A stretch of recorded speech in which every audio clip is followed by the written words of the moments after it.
Hey yo guys, what is up? Welcome back to another video. Today we're going to be talking about the top cards in black for limited Theros Beyond Death or pre-release sealed draft, whatever you want to call it.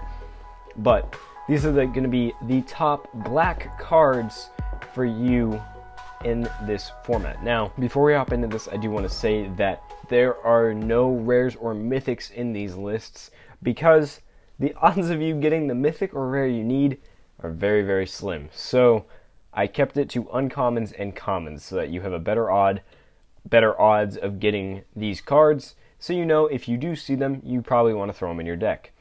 Now, before we do hop into this, make sure you subscribe and like the video. I appreciate it. It helps out the channel a ton. You don't even understand.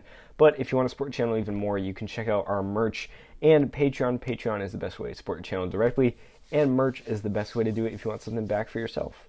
So thank you guys for tuning in. Let's hop right into this with the first card. It's going to be Agonizing Remorse. This card is great hand removal. In fact, it's pretty much a Thoughtseize. It's just that you lose one life and it costs one more to cast. So you're losing one less life than Thoughtseize. If you don't know what Thoughtseize is, it's the same thing as this card, except you lose one more life when you cast it and it costs one less to cast. So it's basically the same exact thing, just costs one more and you don't lose quite as much life. So it's definitely a great card to run in your deck, and I would highly recommend it because if your opponent has big bombs in their deck that you need them not to be able to get or be able to get on the field, you can use this card and get rid of those big cards that you don't want them having in their hands. So it's a great card to have in your deck, and I would highly, highly recommend it. Next up is going to be Drag to the Underworld. Due to its ability, it costs X less to cast, where X is your devotion to black. You could easily destroy a creature for only 2 mana. This is a fantastic removal spell. It is an uncommon, so your odds of pulling it are You'll probably see 1, I'd say, is fair. You might see 2, but I'd say you'll probably only see 1. But if you do get this card and you're playing black, I would highly recommend playing it because I think it'd be pretty easy to remove a creature spell for a creature off the board for only 2 black mana, which is a really good price to pay for getting rid of a creature. I would highly recommend playing this card. Removal has always and will always be key and limited, so this is definitely a great removal spell for your deck, and I would highly recommend playing it. Next up is Grey Merchant of Asphodel. This card will be unbelievably powerful in limited or pre-release. If you pull 1 or 2 of these guys, you should instantly play mono black devotion, or at least have black in your deck, because these guys will do some serious work. These guys, when you play it, it deals X damage to target opponent, where X is your devotion to black. You gain that much life. Amazing card, great for pre-release. Definitely recommend playing it if you pull 1, because you can easily hit your opponent for 6, 7, maybe even 8 damage just by playing this 5-drop card. So great card, absolutely freaking amazing. Definitely play the card if you get it. You'll do some serious damage to your opponent. Next up is Inevitable End. Although this doesn't seem like it will be powerful elsewhere, this will be great for pre-release.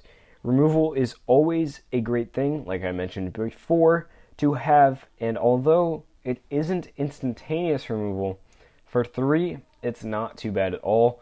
I definitely recommend playing this card because as much removal as you can have, you're going to want to play. So this is just another great removal spell for you to run your deck and be able to get your opponent's threats off the board. Next up is Mire Triton. This card is not bad at all. For 1 black, you get a 2/1 Death Touch that helps you gain a little life. Playing this early on will help you run a game longer, or just make your opponents not want to attack you so the creatures don't die. So basically, it's a threat for your opponents not to attack you, because obviously if they have a 6/6 creature and you can just block it with a 2/1 Death Touch, their creature will just die flat out, and that's probably not what they want for their card. So I highly recommend playing this card because Death Touch will always be great in pre-release, and it's good early on too. You're gaining life, you're doing damage to an opponent, they're probably not going to block it right away, so really you could probably swing in for maybe 4 or 6 damage before they start blocking it or getting rid of it. So I would say definitely play this card. Next up is Cling to Dust. For 1 black mana, you can exile a card from an opponent's graveyard at instant speed. This could ruin an escape card or something they can bring back into their hand. And you either draw a card if it wasn't a creature, or you gain 3 life if it was. Not too shabby. And if you really need to, you can escape it for 3 and a black card and exile 5 cards from your graveyard to cast it again. This is a great card because with the amount of cards that have escape in this set, you're definitely going to want to be playing this card because you can easily get rid of something that they might be able to get back from their graveyard. So I would definitely recommend playing this card. And not only that, there's a lot of cards in the set that do allow you to bring cards back from your graveyard into your hand. So just another reason to play this card and make sure that they cannot get the cards that they want back into their hand to play again. So if there's any big threats that you've gotten rid of, maybe you just used Drag to the Underworld on it, then you play this and get rid of it entirely. Definitely a good play and a good card to run in your pre-release deck. Second to last card here is going to be Mire's Grasp. Great removal spell at common rarity. For only 1 and a black, you give a creature -3/-3, and permanently, which will either kill it or, worst case scenario, make it a lot weaker and easier to get rid of. This card will be great for killing a big threat your opponents drop on the field. So if they have a big god that's like, I don't know, one of the 6/6 gods, or the Ox, drop this on it, make it a 3/3, and then maybe block it with like a 3/3 or a 4/3 creature or something like that. And then boom, you trade your creatures, or if you have a 4/4, you can just kill it outright. So great card to have. It definitely makes it easier to deal with your opponent's creatures, or it can just deal with them all together for only 2 mana. It's pretty good. It's basically doing 3 damage to a creature for 2, which is good, and then, or it just sticks around permanently and it makes it a lot weaker. So it's a great card to have, and it will definitely be good for dealing with your opponent's boards and their big creatures if you need to. So I would highly recommend getting, well, you'll probably see 1 or 2 in your pre-release pack, maybe even 3 because it's a common rarity.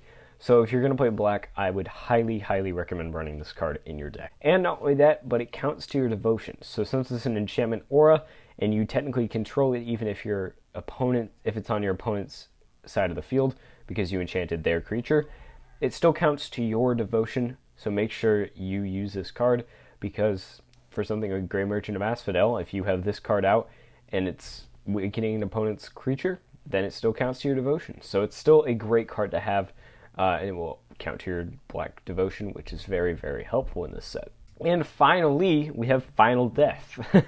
Funny how that works, isn't it? Although it's an expensive card for 4 and a black, you get to exile target creature. Exile. That's key. If your opponent plays a huge threat on the board, this is a great way to get rid of it, especially if it has escape. Highly recommend running 1 or 2 of these in your deck if you can get your hands on it.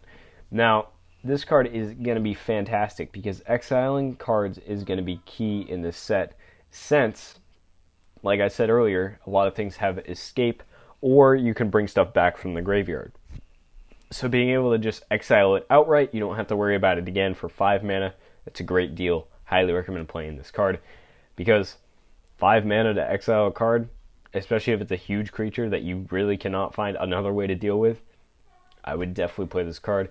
And it's an easy way to get rid of it for 5 mana.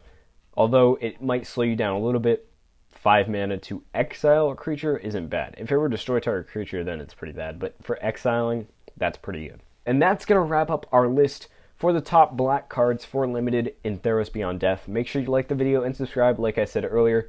I appreciate you guys watching and checking out the channel if you are new to it. And for my returning subscribers, like I said, thank you for watching.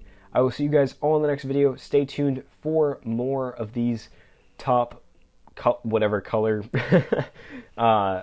card in Theros Beyond Death for Limited. I'll be putting them out all week, and we've already posted the white and blue ones, so you can go back and check those out if you haven't seen them already. And red and green are soon to come. Thank you guys for watching. I'll see you guys all in the next video. Peace out, guys. See ya.